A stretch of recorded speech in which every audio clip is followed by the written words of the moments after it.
My name is Nina Patel. At 31, I am exactly what the American dream is supposed to look like. As a senior associate at a top-tier corporate litigation firm in the heart of the city, my life is a relentless cycle of high-stakes depositions, 1,000-page briefs, and the kind of 80-hour work weeks that turn caffeine into a food group. I graduated at the top of my class at Harvard Law, a feat that felt less like a personal victory and more like the fulfillment of a prophecy. I am the daughter of immigrants who arrived in this country with nothing but 2 suitcases and an ironclad expectation that their firstborn would become a pillar of stability. To my colleagues, I am the closer. To my friends, I am the one who always has it handled. But to my family, I am something else entirely. I am the retirement plan. I am the insurance policy. I am the human ATM. I sat in my office late on a Tuesday night, the skyline of the city shimmering outside my floor-to-ceiling windows. On the mahogany surface of my desk lay a leather-bound notebook. It wasn't a case file or a legal strategy. It was my personal ledger, the one I had maintained with obsessive, lawyerly precision since the day I received my first Big Law signing bonus 12 years ago. I opened the notebook to the latest reconciliation page. I didn't need to look at the numbers to know them by heart, but seeing them written in ink made the weight of them feel more real. Over the last 12 years, I had funneled a staggering $590,000 into my parents' lives. I looked at the breakdown, color-coded and meticulously dated. My parents' mortgage. I had paid $280,000 toward it, effectively buying back the roof over their heads. 3 separate foreclosure rescues where I had swooped in with checks of $45,000, $38,000, and $52,000 to save them from their own financial mismanagement. Then there was my younger brother, Arjun, the creative soul who was perpetually between opportunities. I had invested $90,000 into his various business ideas, from a line of artisanal candles to a failed podcast studio. None of it had ever been repaid. Finally, the $85,000 in family medical bills that I had covered without a second thought because, as my father always said, family doesn't bill each other for love. The irony was a bitter pill that I swallowed every single day. While I was busy being the hero of my parents' financial narrative, my own was a disaster. On the next page of the ledger, a single number sat in a circle of red ink, $180,000. That was the remaining balance on my own student loans. I was a corporate litigation attorney making $250,000 a year, yet I lived in a 1-bedroom condo that my mother dismissed as not impressive enough for a girl of your stature. I drove a 5-year-old sedan while I paid for the lease on my father's luxury SUV. I had spent my entire adult life building a fortress for everyone else, only to realize that I was standing outside in the cold, holding the bill for a foundation that was starting to crack. My phone vibrated on the desk. It was a text from the family WhatsApp group. My mother had sent a photo of a lavish dinner table at a 5-star restaurant. In the center was Arjun, grinning, holding a glass of champagne. The caption read, "Celebrating our boy's new loft, such sophisticated taste. We are so blessed to have a family that supports each other." I knew exactly who had paid the security deposit and the first 3 months of rent for that sophisticated loft. It wasn't my parents, who hadn't worked a full-time job since I made senior associate. It was the gift I had sent home last month, intended to cover my father's supposed back taxes. I leaned back in my chair, the leather creaking under me. A dull, nagging ache had started in my lower abdomen, a sharp tug that I'd been ignoring for days. I told myself it was just stress. It was just the choice I had made to work these hours. I closed the notebook and tucked it into my desk drawer, locking it tight. I was the American dream. I was the perfect daughter. I was the girl who had everything under control. But as I stared at the red $180,000 in my mind, I realized that for every foreclosure I stopped, I was losing a piece of my own future. I was 3 decades old, and I didn't own my life. I was just renting it from a family that believed my only purpose was to keep the lights on in theirs. The sophisticated loft was located in the heart of the arts district, a place where the rent was calculated in ego rather than square footage. As I pulled my sedan into a cramped parking spot outside the converted warehouse, the dull ache in my abdomen flared into a sharp, hot pulse. I gripped the steering wheel, breathing through the discomfort. I told myself it was just the 5 cups of coffee I'd had since dawn and the bitter taste of the text message I'd received an hour ago. Nina, stop being so focused on your files. Come see your brother's new gallery space. It's important for the family to be together. I stepped out of the car, smoothing my tailored trousers. Inside, the loft was an explosion of white brick and industrial steel, flooded with the kind of natural light that costs a fortune in a city like this. My parents were already there, standing in the center of the room like royalty surveying a new province. Arjun was lounging on a velvet sofa that I recognized immediately. I had seen the charge for it on the household furniture invoice he'd sent me last month. Nina, finally, my father boomed, his voice echoing off the high ceilings. He didn't ask how my 12-hour day had gone or if I'd finally closed the merger I'd been working on for months. He gestured grandly at the open floor plan. Look at what Arjun has achieved, this space. It has soul. It has vision. It's beautiful, I said, my voice flat. I looked at Arjun, who offered a casual wave. He looked rested, his skin glowing with the ease of someone who hadn't set an alarm clock in years. It's more than beautiful, Nina, my mother chimed in, walking over to adjust the collar of my blazer.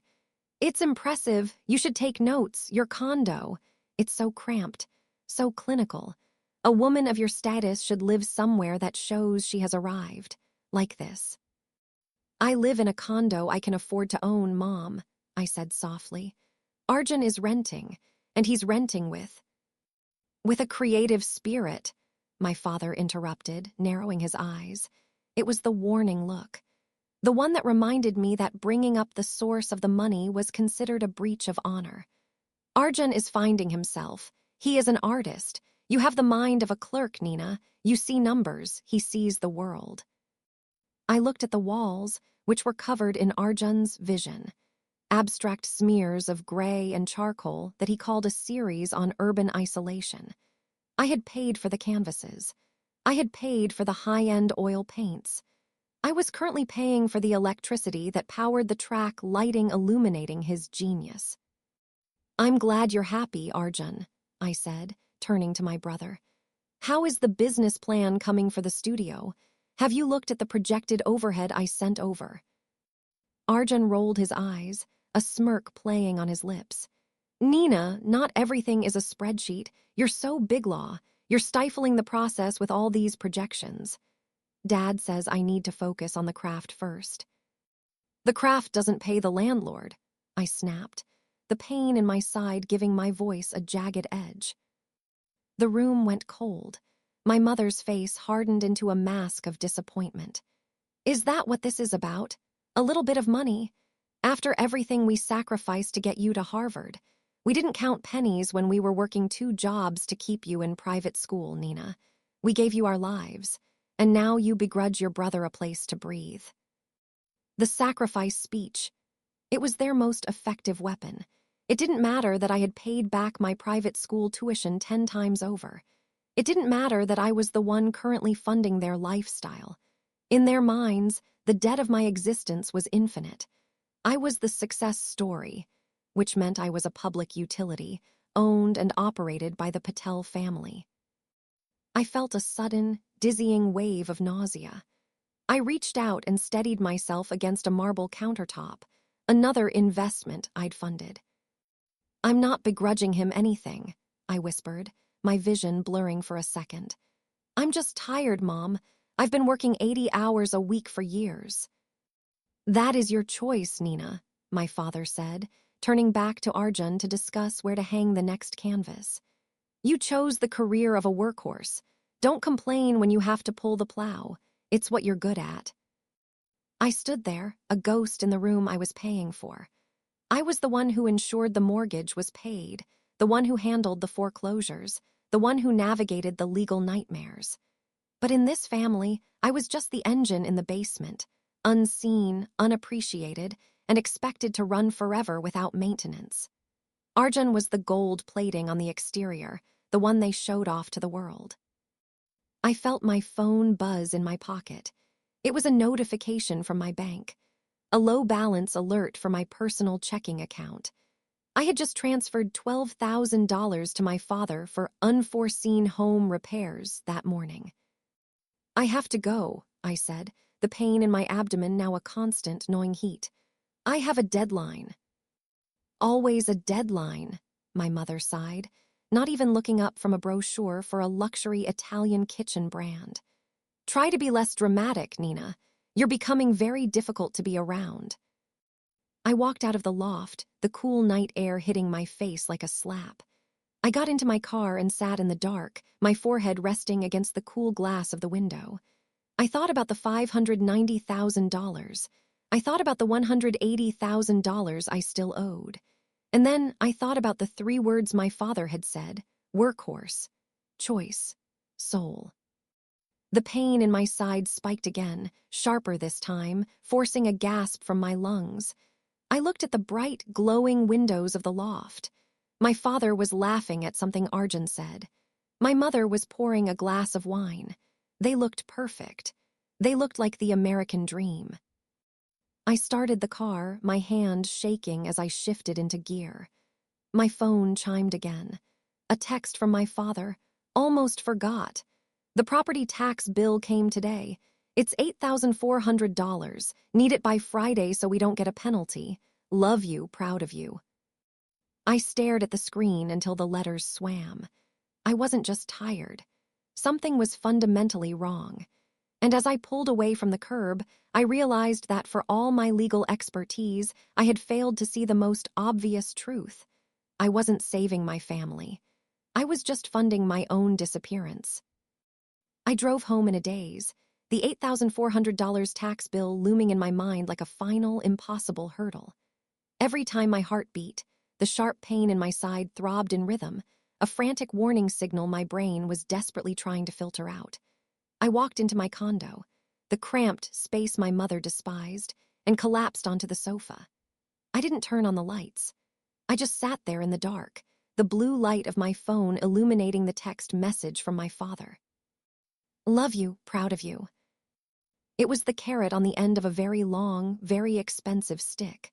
For years, I had traded my bank balance for those 5 words. I had bought their pride, installment by installment.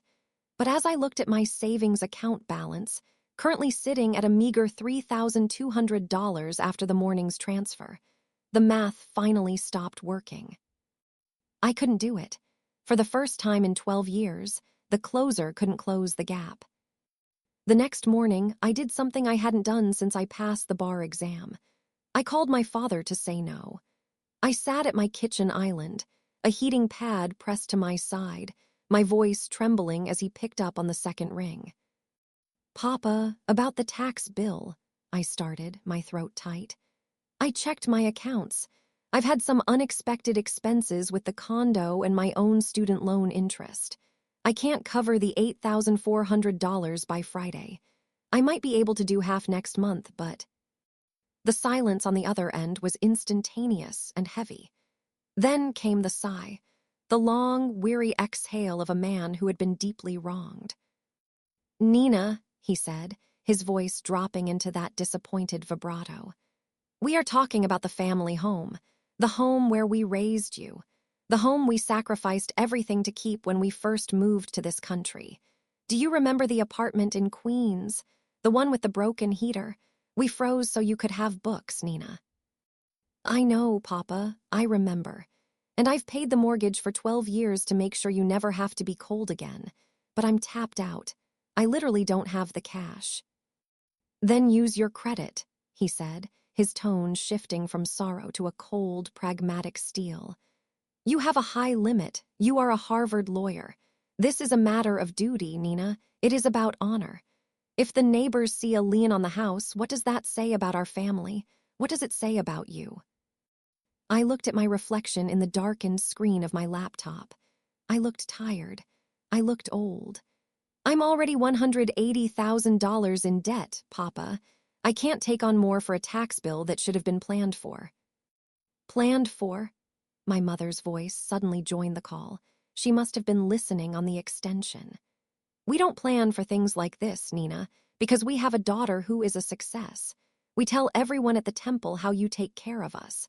Are you telling me we have to go back and tell them our daughter has turned her back on her parents? That she values her interest rates more than her mother's peace of mind? Mom, that's not fair. Fair, she scoffed.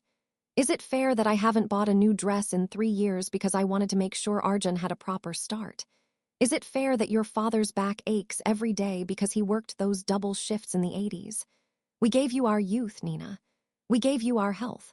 We are your responsibility now. That is the way of our people. If you've forgotten that in those fancy law offices, then you've forgotten who you are. I felt the familiar, crushing weight of the immigrant debt. The invisible ledger where the principal is my life, and the interest is my eternal gratitude.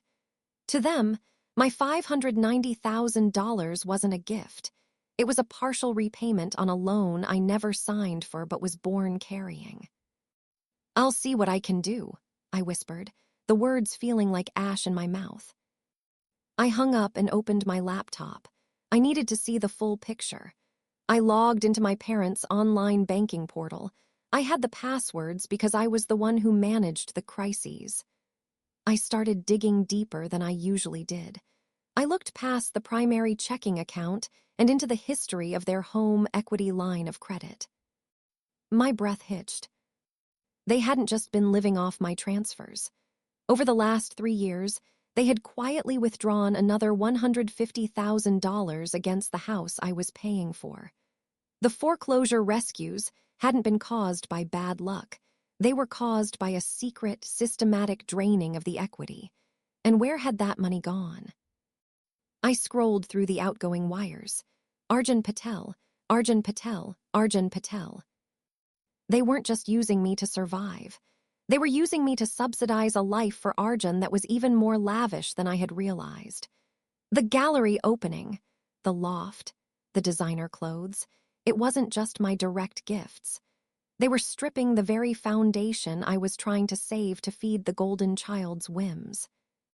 A sudden, violent cramp seized my abdomen, so sharp it forced me off the chair and onto my knees on the kitchen floor. I clutched the edge of the counter, my vision swimming in white spots. The pain wasn't nagging anymore. It was an explosion. I reached for my phone to call my mother back, to tell her I was hurting, that I was scared, that I needed her. But I stopped. I looked at the screen, at the wire transfers, at the "don't be dramatic" text from the night before. I didn't call her. Instead, I crawled toward the front door, gasping for air, the cold realization hitting me harder than the physical pain. I was the only one in this family who believed in the debt. To them, I wasn't a daughter. I was a resource. And I was about to find out exactly what happens when a resource finally breaks. The elevator ride up to the 44th floor felt like an ascent into a pressurized chamber. Every floor the numbers ticked past, the throbbing in my side intensified, echoing the frantic heartbeat in my ears. I had spent the night on my bathroom floor, drifting in and out of a feverish sleep, but the morning brought a crushing deadline that not even a ruptured life could delay. I was the lead associate on a $60 million acquisition, and in the world of big law, pain is considered a weakness that can be billed away. I walked through the glass doors of the firm, my face a mask of practiced professional neutrality. I had applied 3 layers of concealer to hide the gray tint of my skin, and wore a loose-fitting blazer to hide the way I was bracing my core with every step. "Nina, the red lines from the London team just hit your inbox," my junior associate Marcus said as he scurried past me with a stack of documents. "The partners want the final draft by 8:00 p.m. "I'm on it," I said, my voice sounding like it was coming from the bottom of a well. I locked myself in my office. The air conditioning was humming, but I was drenched in a cold, oily sweat. I sat at my desk and tried to focus on the merger agreement, but the words on the screen were dancing, blurring into the rows of the secret ledger I had stared at the night before. $150,000 withdrawn against the equity. $8,400 tax bill due Friday. Arjun, Arjun, Arjun. By 2:00 p.m., the pain moved from a sharp tug to a searing, white-hot poker being driven into my lower right quadrant. I tried to stand up to get a glass of water, and the world tilted 45 degrees to the left. I gripped the edge of my mahogany desk, my knuckles white, a low moan escaping my throat. Just a few more hours, I told myself. You're a Patel, you're a workhorse, you don't quit. I forced myself back into the chair, clutching a cold bottle of water against my side. I worked through the afternoon in a haze of agony and adrenaline. Every time my phone buzzed with a message from my mother.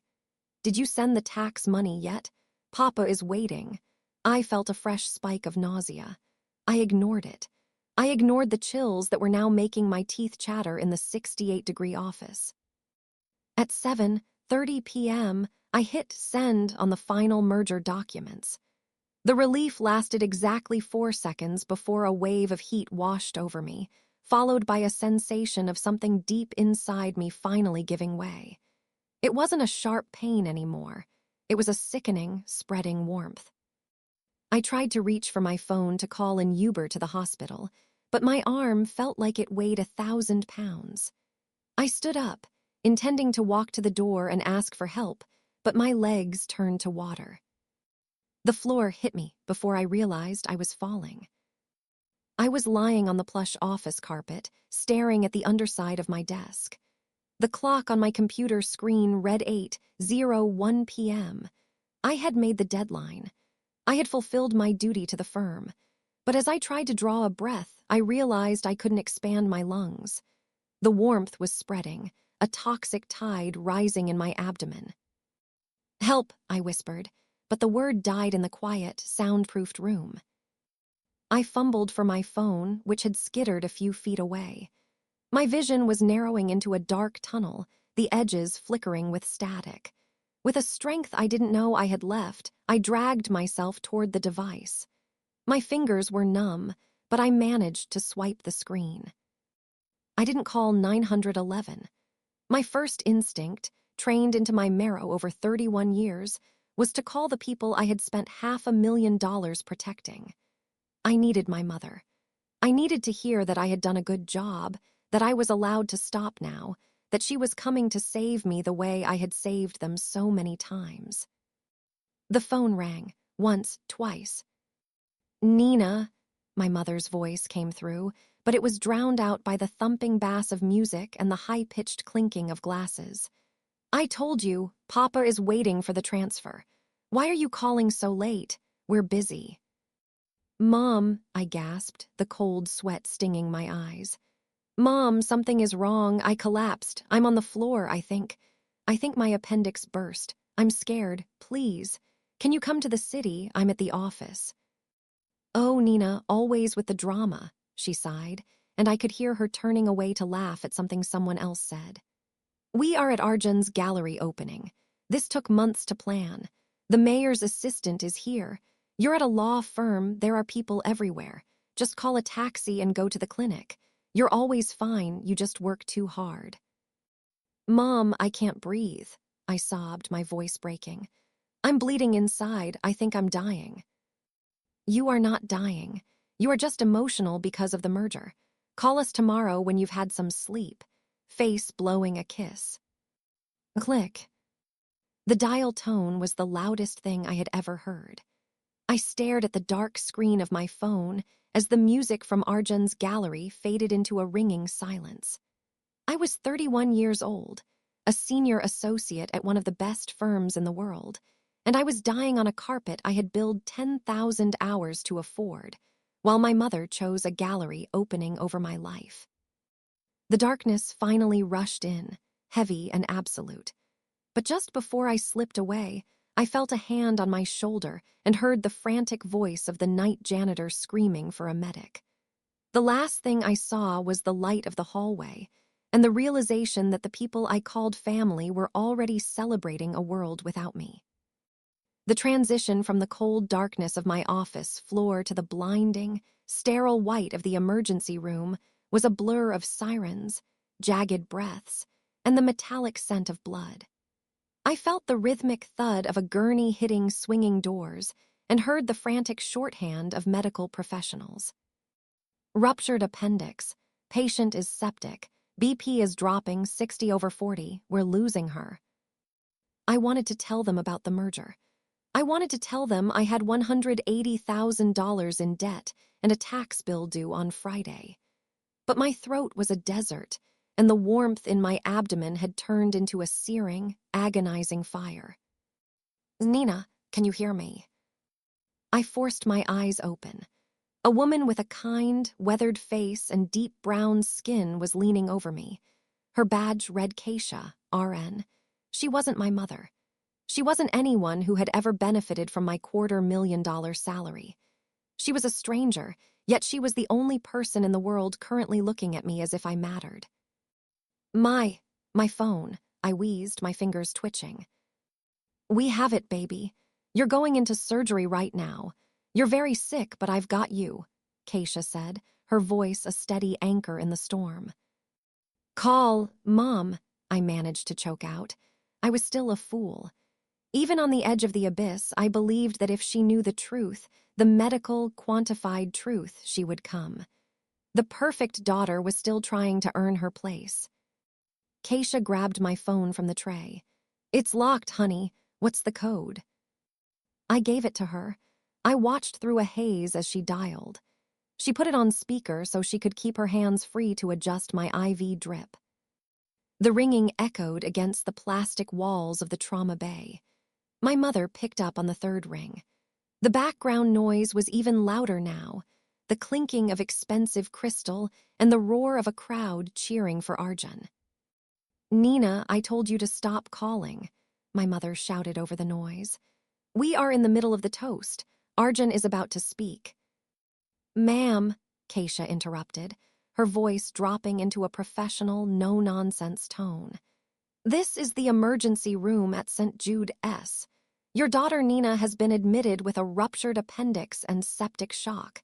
She is being prepped for emergency surgery. We need a family member here immediately.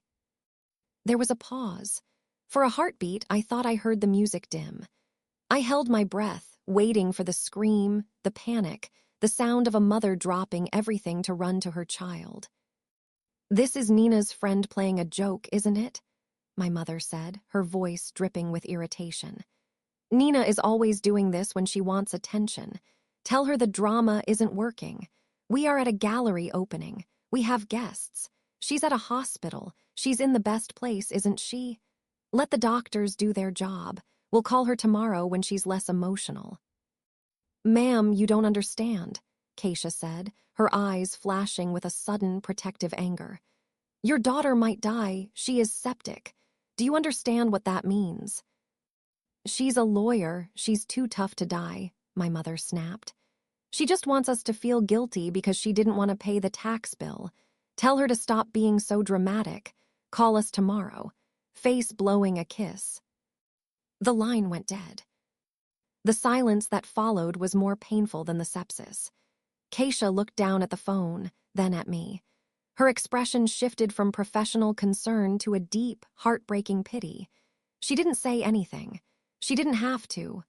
The face blowing a kiss emoji on the screen felt like a physical brand on my soul. I'm sorry, baby, Keisha whispered, leaning down to tuck a stray hair behind my ear. She took my hand, the hand that had signed checks for $590,000, and squeezed it. I'm right here. I'm not leaving you. She didn't come, I whispered, a single hot tear tracking through the grime on my cheek. I gave them everything, and she didn't come. I know, Keisha said softly, but you're not going into that theater alone. I'm staying until the surgeon takes over. As they wheeled me toward the double doors of the operating room, My phone buzzed one last time in Keisha's hand. She glanced at it. "Is it her?" I asked, a tiny, pathetic spark of hope still flickering. Keisha looked at the screen and sighed. "It's your brother, Arjun. He posted a photo. It says, 'Family isn't about obligation, it's about mutual respect. Some people expect too much attention on other people's big nights.'" The spark went out. The heavy doors swung open, and the cold, blue light of the surgery suite swallowed me. As the anesthesia mask was lowered over my face, I didn't think about the mortgage, or the taxes, or the student loans.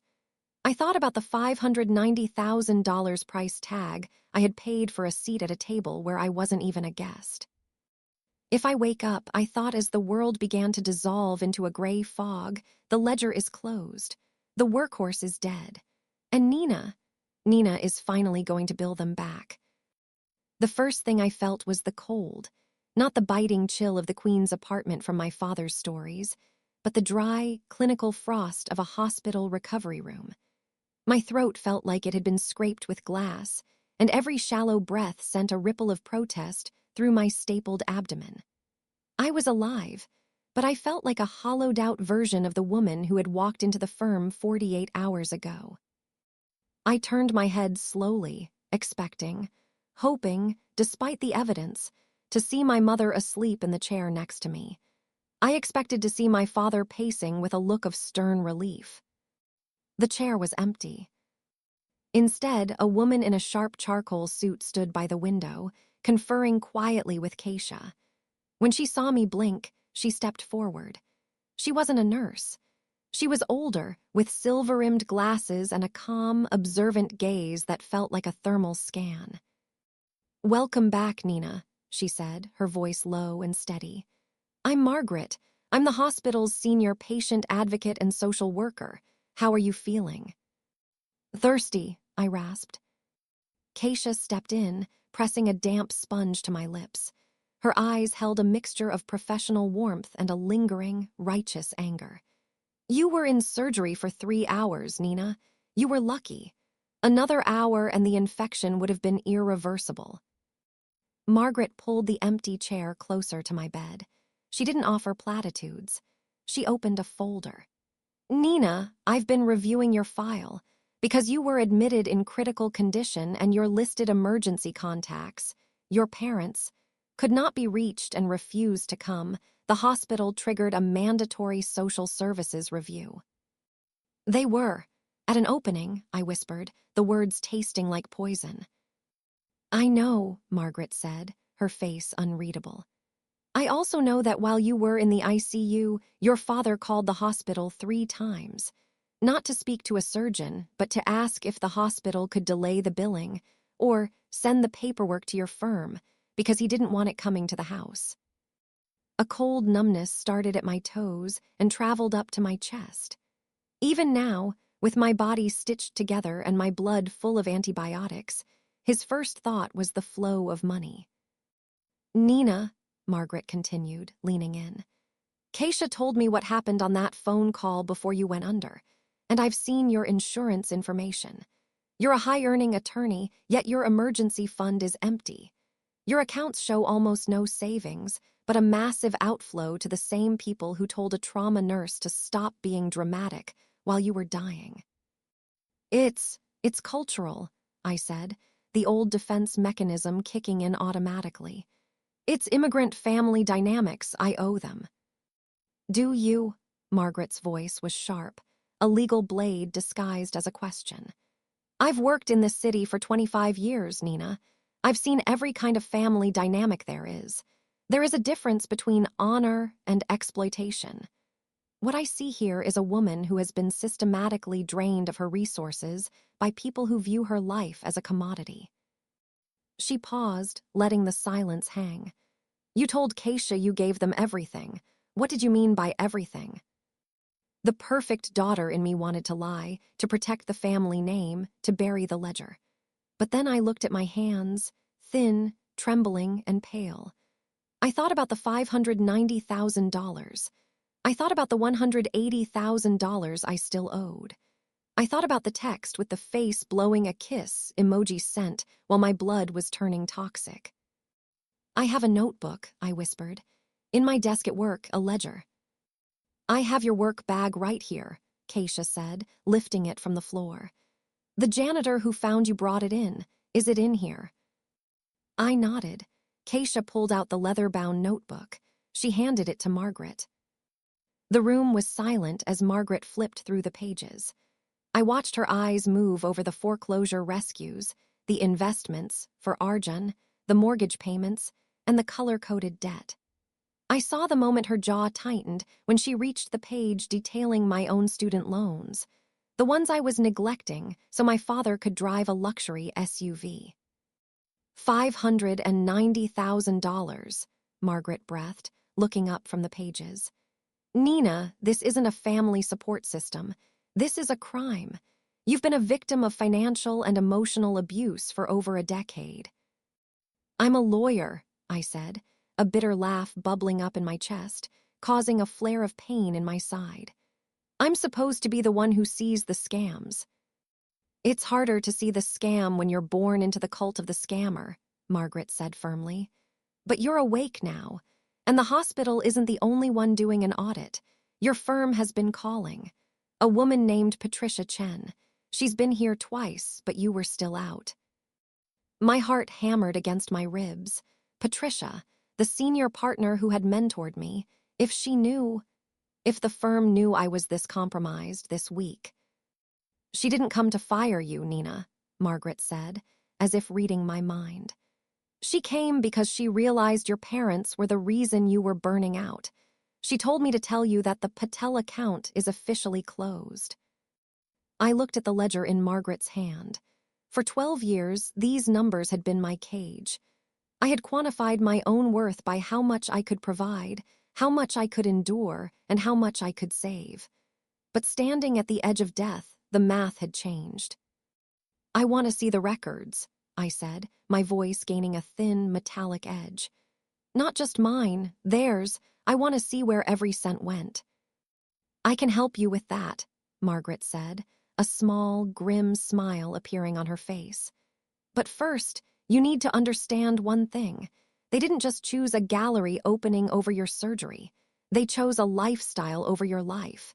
Are you ready to stop paying for the privilege of being ignored? I looked at my phone on the bedside table. No missed calls from my mother. No, I'm sorry from Arjun. Just one new text from my father. The tax office called again. You're being very selfish with this hospital excuse, Nina. Figure it out. I didn't cry this time. I looked at Margaret and then at Keisha. I'm ready, I said. And Margaret, I'm a litigation attorney. When I audit someone, I don't just find the mistakes. I find the consequences. The discharge from the hospital wasn't the triumphant return I had imagined during my late-night study sessions at Harvard. I didn't feel like a success story. I felt like a glass vase that had been shattered and glued back together, functional, but forever marked by the cracks. I was 10 pounds lighter, my skin was a sallow parchment, and I moved with the gingerly gait of someone who expected the world to break her again.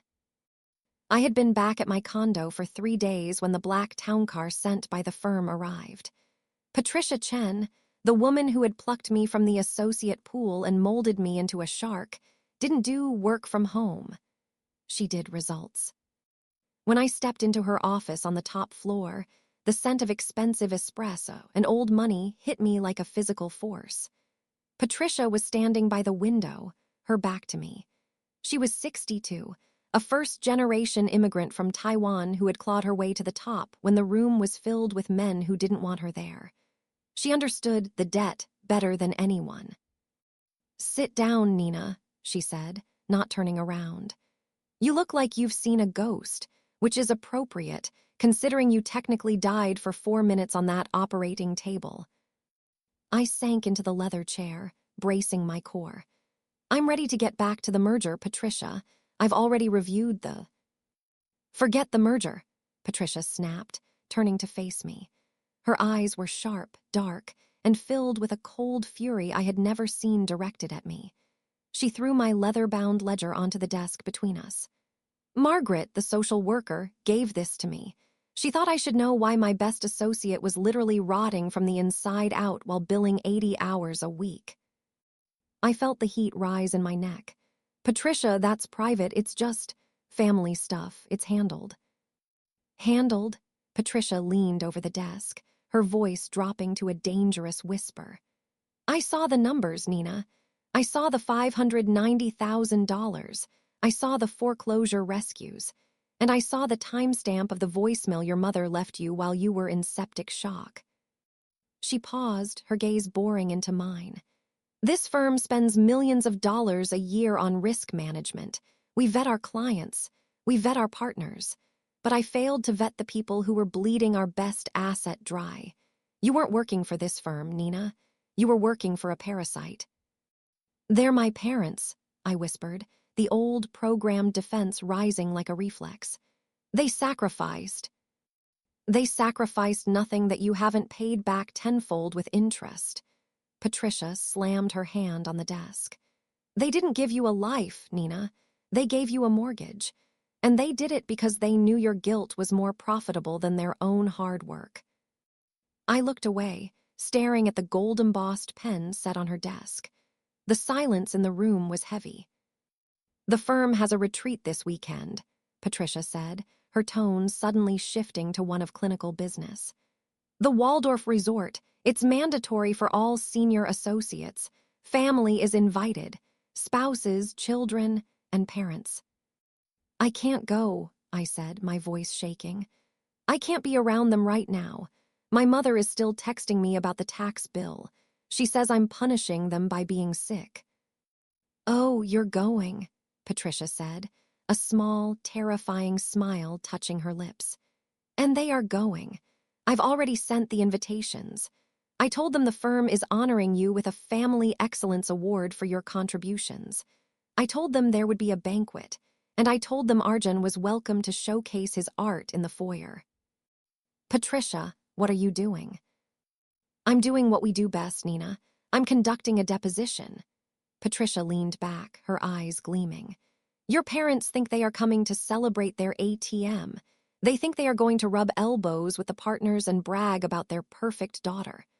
But they've forgotten one thing about this firm. We don't like it when someone steals from us. And for 12 years, they've been stealing your life.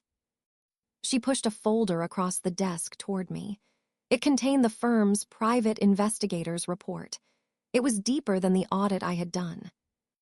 It showed the true extent of the home equity line of credit, the secret trips to Vegas my father had taken, the business Arjun had actually been running, a shell company that did nothing but pay for his club memberships, and the fact that my mother had a secret savings account with $40,000 in it, money she had skimmed from the emergency checks I'd sent for her medication. The perfect daughter inside me died in that moment. The woman who remained was a litigator. They think they're getting a weekend at a resort, I said, my voice finally steadying, turning into the cold, sharp instrument Patricia had trained it to be. They're getting a reckoning, Patricia corrected. You've spent 12 years being their retirement plan, Nina.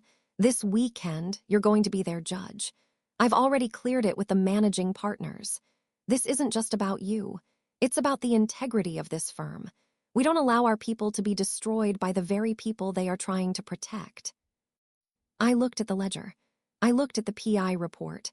I thought about the hospital bed and the face blowing a kiss emoji.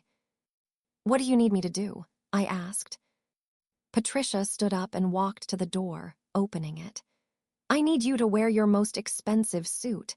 I need you to look exactly like the $250,000 attorney you are. And when the time comes, I need you to speak the truth. Because the only thing people like your parents fear more than poverty is shame.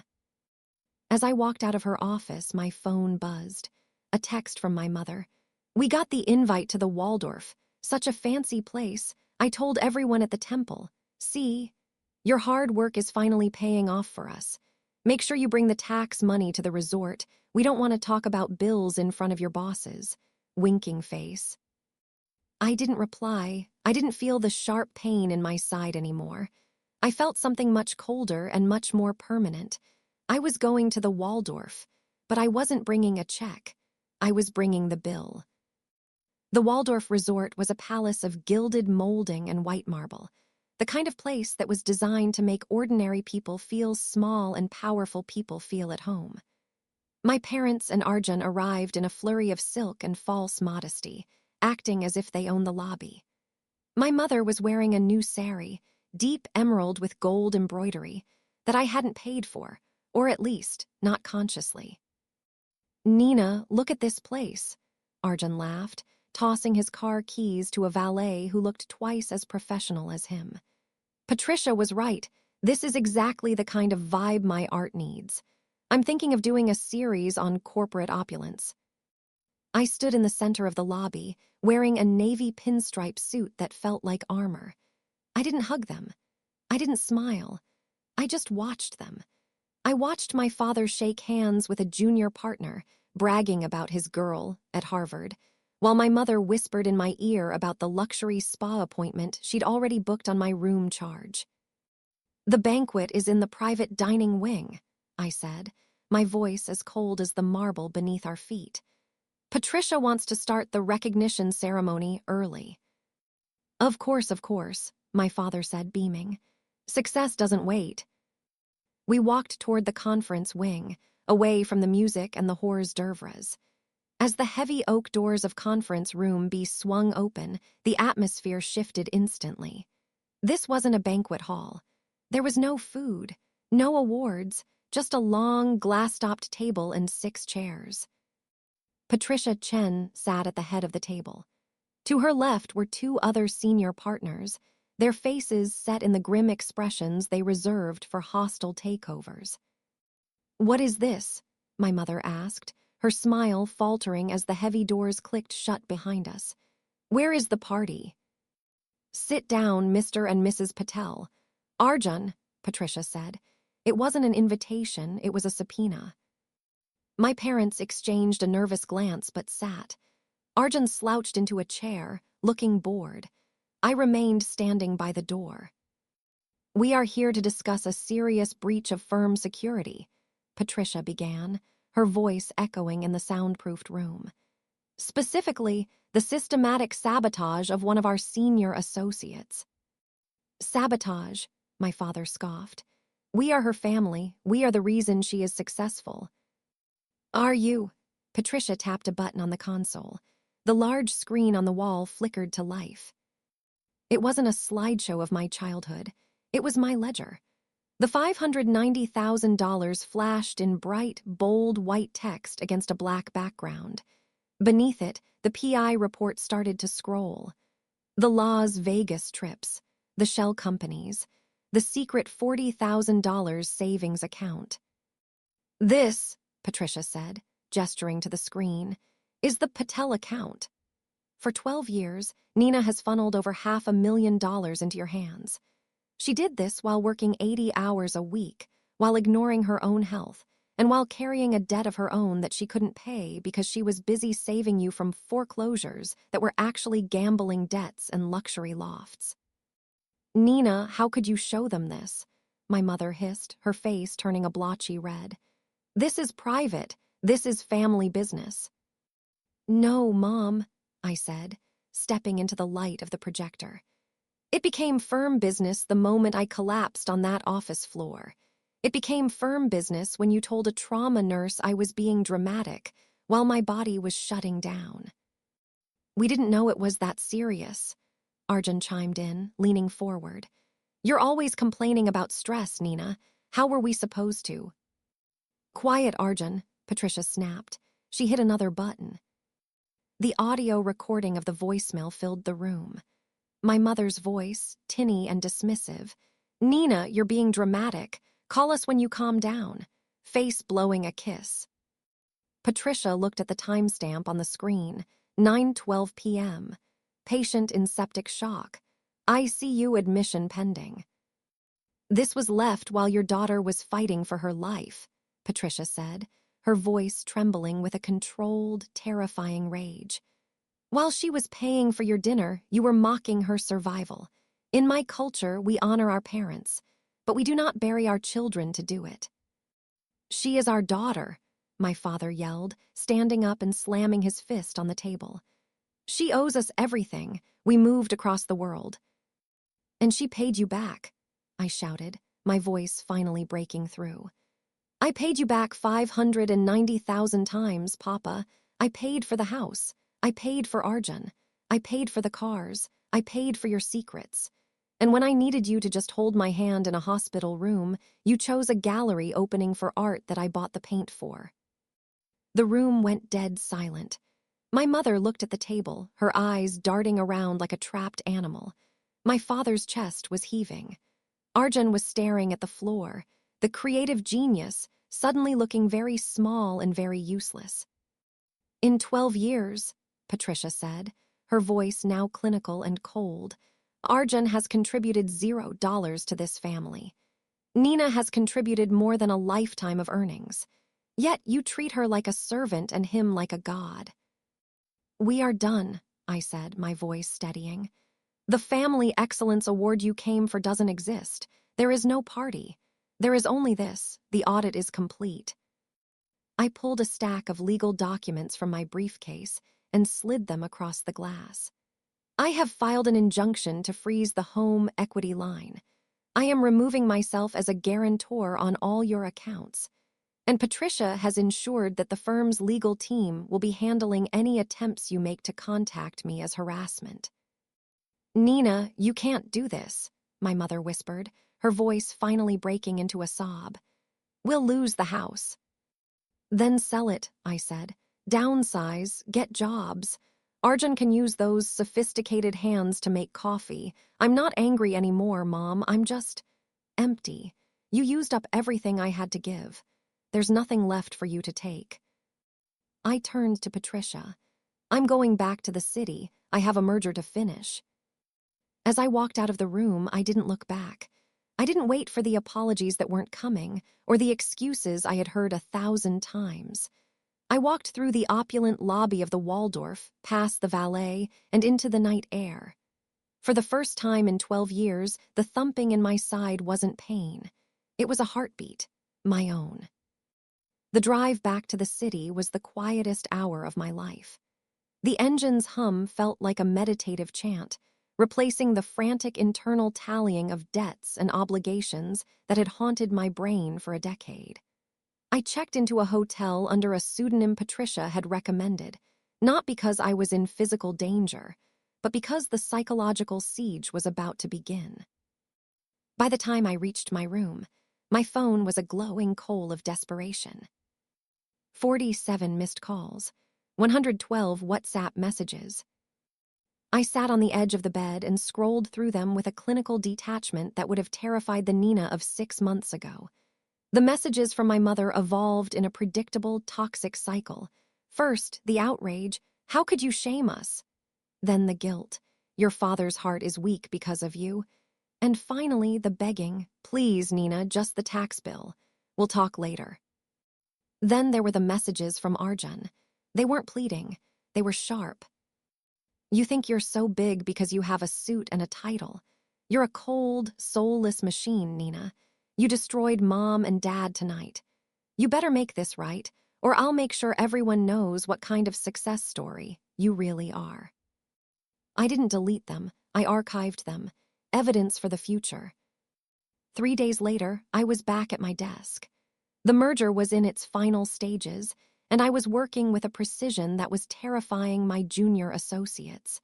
I wasn't just closing the deal, I was cauterizing my old life. The receptionist buzzed my desk at 4:00 p.m. Nina, your brother is in the lobby. He doesn't have an appointment and he's being vocal. Send him up, I said, and call security to stand by the elevators. Don't intervene unless I signal, but keep the cameras on. Arjun burst into my office 5 minutes later. He wasn't the creative genius in the silk scarf anymore. He looked disheveled, his eyes red-rimmed and frantic. The reality of a world without my subsidies had clearly begun to sink in. You blocked the accounts, he hissed, slamming his hands on my desk. The landlord at the loft gave me an eviction notice this morning. He said the guarantor, you withdrew the bond. I have 48 hours, Nina. Then you should probably start packing, I said, not looking up from my monitor. I hear boxes are cheaper if you buy them in bulk. This isn't a joke. Mom and Dad are in a panic. They're talking about selling the house. Do you have any idea what that does to their reputation? To my reputation? Your reputation is built on a foundation of my billable hours, Arjun, I said, finally looking at him. The foundation is gone. I've spent $90,000 on your investments. I'm calling the loan. Consider the eviction notice my final dividend. You can't do this. We're family, he screamed. He lunged across the desk, grabbing a heavy crystal paperweight, a gift from a client, and raising it as if to throw it. I didn't flinch. I didn't even move. I just looked at him with a level of pity that seemed to freeze the air between us. Go ahead, I said softly. Throw it. There are 3 cameras in this room and 2 security guards outside that door. If you hit me, I won't just cut you off, I'll prosecute you. And unlike Mom and Dad, I won't drop the charges because of honor. I'll see you in a cell. Arjun's hand shook. The paperweight felt heavy, a physical manifestation of the violence he'd been doing to my life for years. Slowly, he set it back down. The fire in his eyes died, replaced by a hollow, pathetic fear. What am I supposed to do? He whispered. I don't have anything, Nina. I don't even have a resume. You have a degree, I said. And you have hands. There's a Starbucks on the corner that's hiring. Or you can help Mom and Dad pack.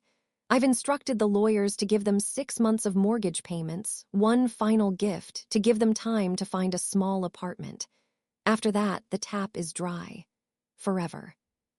You're a monster, he spat, but there was no conviction in it. He was a child realizing the playground was closed. No, Arjun, I said, standing up. I'm an attorney, and I've finally decided to represent the only client who ever deserved my loyalty, myself.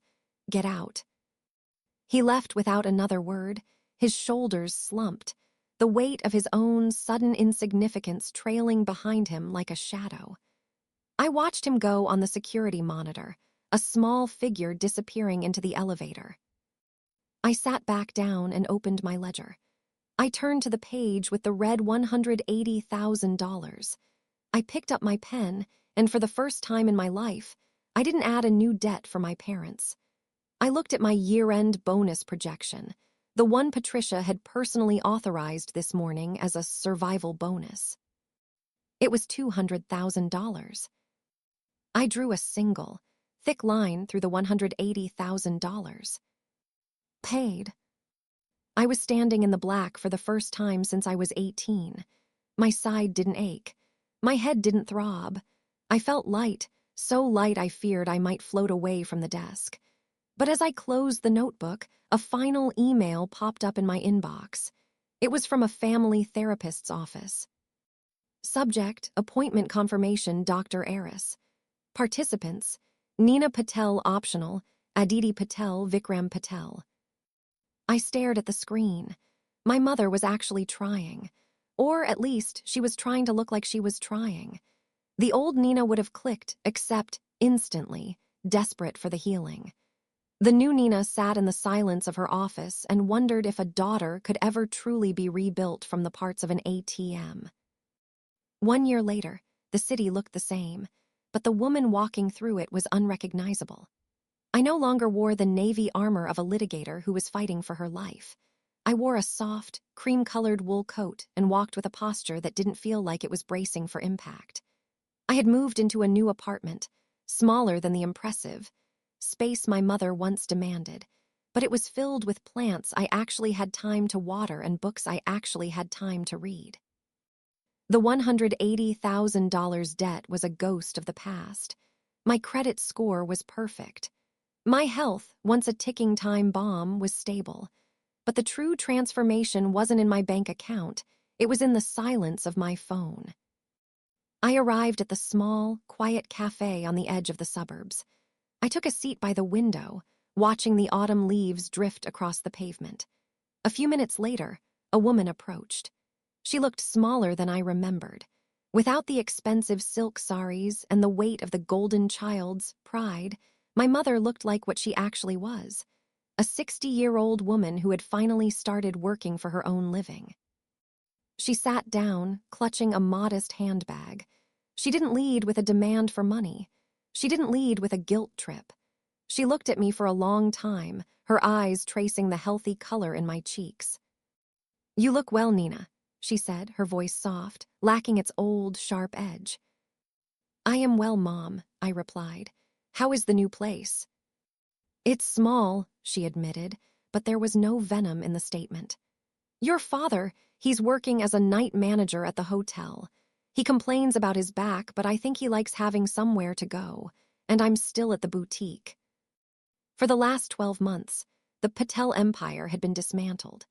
They had sold the family home to cover the equity line they'd drained. Arjun, forced by the cold reality of hunger, had finally taken a job as a barista and moved into a shared apartment with 3 roommates. The first 6 months had been a desert of silence and blocked numbers, followed by 3 months of jagged, painful family therapy sessions where I finally forced them to hear the recording of that ICU voicemail. "I brought something for you," she said, reaching into her bag. She pulled out a small, wrapped box. "It's not much. I bought it with my own paycheck from the boutique." I opened it.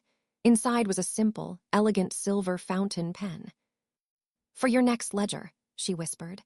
"I hope this time you only write your own dreams in it." It was a peace offering earned, not bought with my own money. We spent an hour talking, and for the first time in my adult life, we didn't talk about interest rates, property taxes, or Arjun's vision. We talked about the weather, the books I was reading, and the fact that I was thinking of taking a month-long sabbatical to travel, something I had never permitted myself to even dream of. As we walked out to the parking lot, the resolution felt real. Justice had been served, not through revenge, but through the restoration of balance.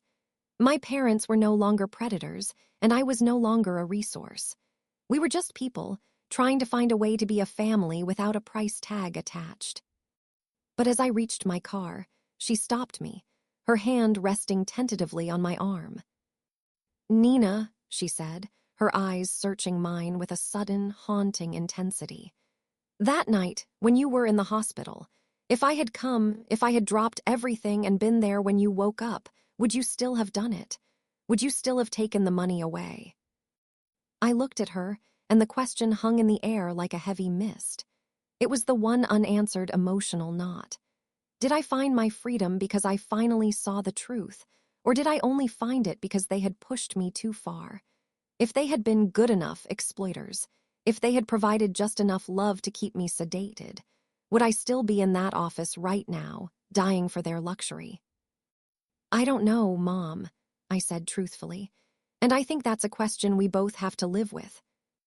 I watched her drive away in her modest sedan, a woman who had finally learned the value of $1, and perhaps the value of a daughter.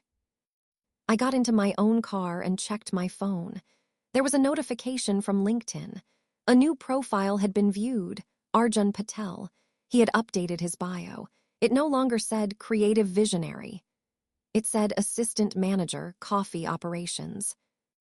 I felt a surge of hope, but as I scrolled down, I saw a new post he had shared. It was a photo of a high-end art gallery in a different city, with a caption that made my blood run cold. "Starting a new chapter. Looking for a silent partner to help fund a revolutionary concept. High returns for the right investor. DM for details. Family first growth legacy." I stared at the screen, the silver pen heavy in my pocket. The audit was over for my parents, but the cycle was a hungry thing, always looking for a new host. I started the engine, a small, lingering doubt echoing in my mind. I had saved myself. I had saved my parents from their own greed. But as I watched Arjun's post gain its first like, I wondered, is a golden child ever truly cured, or is he just waiting for the next person to believe in his dream? I put the car in gear and drove toward the horizon. The ledger of my life finally opened to a blank, beautiful page.